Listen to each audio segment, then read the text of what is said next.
सच पूछो तो कई बार दुखी हो जाता हूँ और इरिटेट भी हो जाता हूँ जब इस तरह की चीजें मुझे दिखाई देती हैं जहां पर हम ऑर्गेनिक केमिस्ट्री को जनरलाइज कर देते हैं। जनरली ये बोलते हैं कि दो ऑपोजिट चार्ज अगर क्लोज होंगे तो स्टेबिलिटी आएगी, या अगर दो ऑपोजिट चार्ज सेम एटम पे होंगे तो फिर स्टेबिलिटी नहीं आएगी।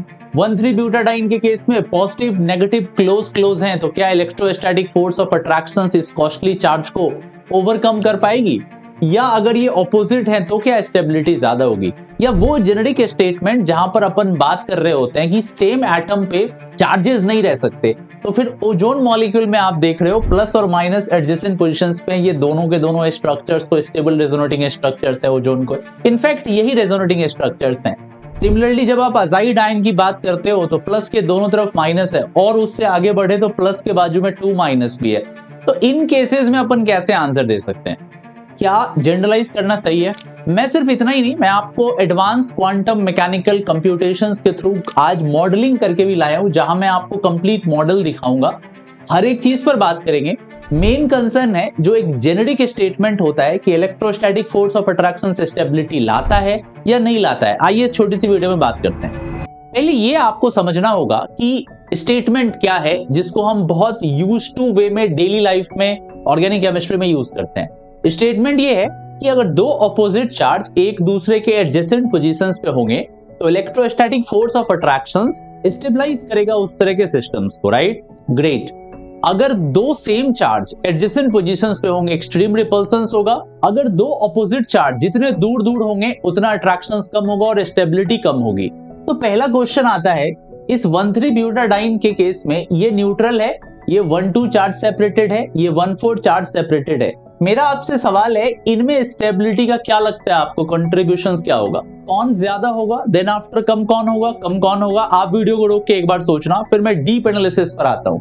पहली बात तो आपने सोच लिया होगा। अब एक चीज समझो, पहले ये जेनेरिक स्टेटमेंट की सेम एटम पे प्लस माइनस एडजेसेंट पोजीशंस पे नहीं रह सकते, उस पे जरा सी बात कर लेते हैं प्लस माइनस पे, ठीक है? अब अगर ध्यान से देखो, ये इसका न्यूट्रल फॉर्म है, राइट? जहां पर आप 1,3-ब्यूटाडाइन में एक पाई पाई का कॉन्जुगेशंस देख रहे हो, ये क्लियर कट कॉन्जुगेशंस है, यहाँ पाई है। जब डिलोकलाइजेशन हो रहा है तो ये 1,2 चार्ज सेपरेटेड फॉर्म है और यहाँ पे 1 और 4 पोजीशंस पे चार्ज सेपरेशन है, राइट? पहले हम आते हैं कि इलेक्ट्रोस्टैटिक वे में हमें क्या फायदा मिलता है। देखो, इलेक्ट्रोस्टैटिक वे में अगर प्लस और माइनस का चार्ज सेपरेशन आया तो जितने ये क्लोज होंगे स्टेबिलिटी उतना लेके आएगा। इलेक्ट्रोस्टैटिक वाइज अगर आप देखो तो 1-2 पोजीशंस पे ज्यादा स्टेबल दिख रहा है। ये मेरा आंसर नहीं है, ये पहला आर्गुमेंट है कि प्लस और माइनस एडजेसेंट पोजीशंस पे हैं तो इलेक्ट्रोस्टैटिकली ये ज्यादा एनर्जेटिकली फेवरेबल है, मतलब अट्रैक्शंस अच्छी तरीके से काम करेगा तो स्टेबिलिटी कम हो रही होगी। दूसरे केस में दूर दूर है तो अट्रैक्शंस कम है, स्टेबिलिटी इसकी कम होनी चाहिए, पर होता ऐसा नहीं है। इनफैक्ट अगर आप इन तीनों के मैथमेटिकल कंप्यूटेशंस की बात करेंगे तो डेटा बिल्कुल उल्टा बताता है। ये वाली चीज 95% तक देखी गई है और इन दोनों में एक 8% है और एक 2% है। आपको मैं बताऊंगा कौन 8% है कौन 2% है। पहले लॉजिक पर आते हैं। देखो हो क्या रहा है, अगर इस वाले नेगेटिव चार्ज की आप बात करो तो ये वाला नेगेटिव चार्ज एक लोकलाइज्ड चार्ज के जैसा काम कर रहा है, ये एक लोकलाइज्ड चार्ज के जैसा काम कर रहा है। जो यहां पर कंजुगेशंस है वो डिसरप्टिव है। कैसी कंजुगेशंस है? डिसरप्टिव कंजुगेशंस है। मतलब कंजुगेशंस हम यहां से यहां देख पा रहे हैं पर इस नेगेटिव चार्ज के साथ कंजुगेशंस नहीं है, ये लोकलाइज्ड चार्ज के जैसा काम कर रहा है। इसको हम लोग जेनेरिक सेंस में रेजोनेंस के टर्म में कॉस्टली चार्ज बोलेंगे।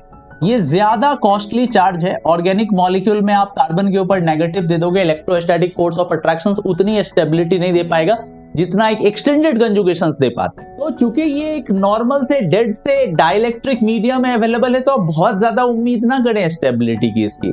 लेकिन 1,4 के केस में ये एक एक्सटेंडेड लूपी में जा सकता है, ये एक एक्सटेंडेड कॉन्जुगेशंस में है। मतलब यहां पर कैसा रेजोनेंस है? मोर फेवरेबल रेजोनेंस है। यहां पर मोर फेवरेबल रेजोनेंस है। समझ में आ रही बात? मतलब भले ही यहां पे ऑपोजिट चार्ज दूर दूर हैं, पर एक ज्यादा कंजुगेटिव नेटवर्क रेजोनेंस को डिसरप्ट नहीं कर रहा है, एक्चुअली सपोर्ट कर रहा है। और यहाँ पे डिसरप्टिव है रेजोनेंस। ये था आर्गुमेंट नंबर 2।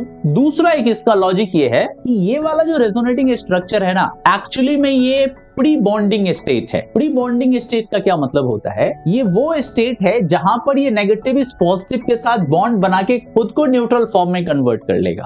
मतलब ये रेजोनेटिंग स्ट्रक्चर इतना अनस्टेबल है। अब आप आंसर पार्ट की तरफ आ रहे हैं। ये इतना अनस्टेबल है कि ये एग्जिस्ट ही नहीं करता है। और अब आते हैं हम डेटा पे। ये रेजोनेटिंग स्ट्रक्चर ओनली 2% पाया जाता है और ये रेजोनेटिंग स्ट्रक्चर 8% के अराउंड पाया जाता है।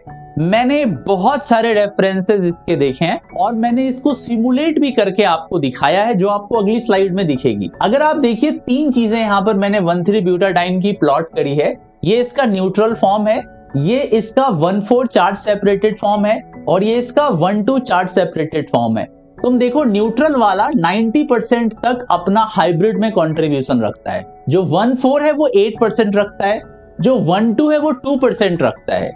ये मैथमेटिकल कंप्यूटेशंस हैं जिसके हिसाब से इसको मैंने प्लॉट करा है। अगर आप मॉलिक्यूलर ऑर्बिटल थियरी में फेज डायग्राम के थ्रू जाएंगे या और एडवांस डीएफटीज पर जाएंगे या आप और एडवांस हक्कल कैलकुलेशंस पर जाएंगे तो भी आप इस चीज को ऑब्जर्व करोगे। किसी बुक्स में ये 95% तक दिया गया है, किसी मॉडल में ये 95% तक आता है। मतलब 1,3-ब्यूटाडाइन का जो न्यूट्रल फॉर्म है वो सबसे ज्यादा डोमिनेंट है। देन आफ्टर ये वाले चार्ज सेपरेटेड फॉर्म आते हैं, देन आफ्टर ये वाले फॉर्म आते हैं।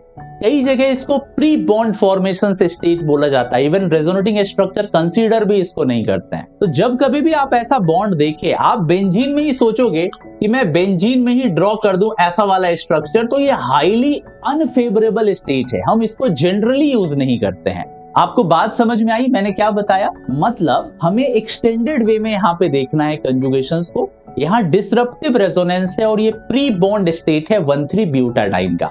तो देखो क्या क्या मिसकंसेप्शंस दूर हुए हैं अभी तक। पहला मिसकंसेप्शंस कि अगर ऑपोजिट चार्ज एडजेसेंट पोजीशंस पे होंगे तो स्टेबल होगा। ये हर बार सही नहीं है। बहुत सारे ऐसे केसेस है जहां ये करेक्ट हो सकता है, जैसा आप देखते थे OCH3 के साथ किसी चार्ज के रेजोनेंस में या NH2 के साथ किसी चार्ज कॉन्जुगेशंस में। जितने क्लोज चार्ज होंगे ऑपोजिट चार्ज, उतना इलेक्ट्रोस्टैटिक फोर्स ऑफ अट्रैक्शन आएगा।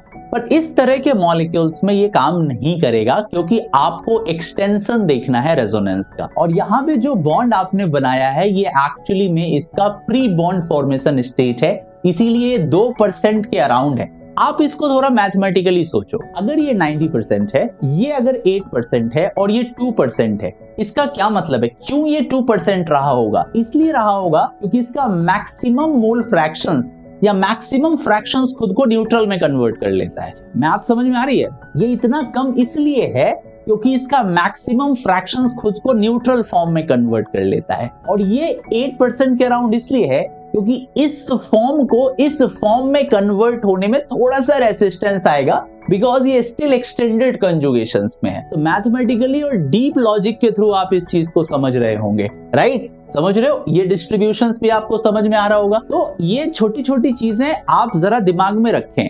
सेम चार्ज का कॉन्सेप्ट अच्छा है, सेम चार्ज ऑपोजिट चार्ज का भी कॉन्सेप्ट अच्छा है, पर जनरल सेंस में बोल देना कि जब भी ऑपोजिट चार्ज होगा स्टेबिलिटी आएगी, जब भी सेम चार्ज होगा अनस्टेबिलिटी आएगी, या जब कभी भी इलेक्ट्रोस्टैटिक फोर्स ऑफ अट्रैक्शन देखेंगे स्टेबिलिटी लाएगा।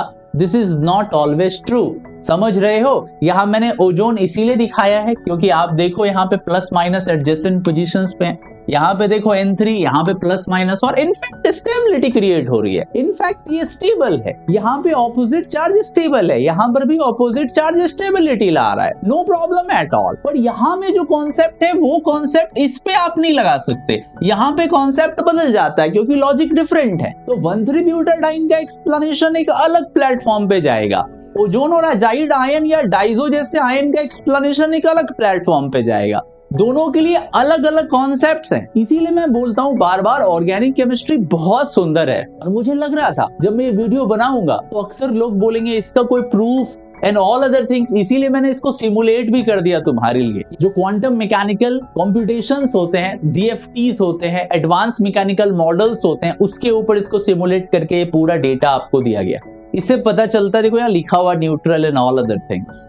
आई होप आपको मेरी बात समझ में अच्छे से आ गई होगी, मैं क्या बताना चाहता था, और इस वीडियो के थ्रू आपको क्लियर हो गया ये स्टेबिलिटी वाइज पहले न्यूट्रल आएगा, इसके बाद 1-4 चार्ट सेपरेटेड आएंगे, देन 1-2 चार्ट सेपरेटेड आएंगे। ठीक है, thank you so much, let's crack it.